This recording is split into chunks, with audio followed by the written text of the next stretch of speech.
આજે કચ્છ જિલ્લામાં ઈદ ઉલ ફિત્રના તહેવારની આનંદ ઉલ્લાસભર્યા વાતાવરણમાં કોમી એકલાસ સાથે ઉજવણી કરવામાં આવી હતી। આ પ્રસંગે ભુજના હમીરસર તળાવના કાંઠે આવેલ મુખ્ય ઈદગાહ પર નમાઝનું આયોજન કરાયેલ હતું, જ્યાં શહેર કાઝી હાજી સૈયદ નજમુલ હસન રિયાઝુલ હસન ચિશ્તીએ ઈદની નમાઝ અદા કરાવી હતી।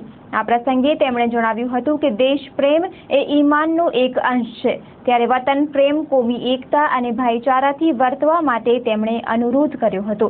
આ પ્રસંગે ખાસ તકરીર માટે કોઠારાથી પધારેલા સૈયદ સલીમ શાહ હાજી જહાંગીર શાહે પોતાની તકરીરમાં જણાવ્યું હતું કે ઈદ એ એકતાનો સંદેશ આપે છે, ત્યારે માત્ર કોમ પૂરતું જ નહીં પણ ખભે ખભા મિલાવીને સુલેહ સંપ જાળવવાનો અનુરોધ કરતા તેમણે જણાવ્યું હતું કે દેશની સંસ્કૃતિ પણ એકતાનો સંદેશ આપે છે, ત્યારે તેમણે તમામ બિરાદરોને એકતા જાળવવા અનુરોધ કર્યો હતો।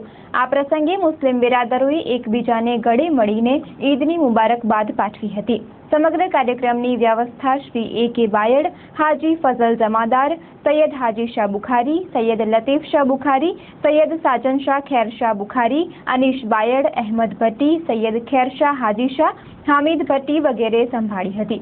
આ પ્રસંગે કોઠારાથી પધારેલા સૈયદ સલીમ શાહ હાજી જહાંગીર શાહે સંજડ ન્યૂઝ સાથે વાત કરી હતી। આજના ઈદ ઉલ ફિત્રના દિવસે તમામ કચ્છવાસીઓને પહેલાં તો ઈદ મુબારક પાઠવું છું અને બાદમાં અમન, મોહબ્બત, ભાઈચારો રહે એવી અપીલ અને સંદેશો છે અને માલિકની બારગાહમાં દુઆ છે કે હંમેશના માટે અમન અને મોહબ્બત અને ભાઈચારો જળવાય અને કાયમ રહે એવી અમે દુઆ કરીએ છીએ। હાલ અમે ગરીબોને ઇમદાદ કરીએ, સમજે जितना गरीबों ने इमदाद करी है, फितरा आपकी रोकड़ा पे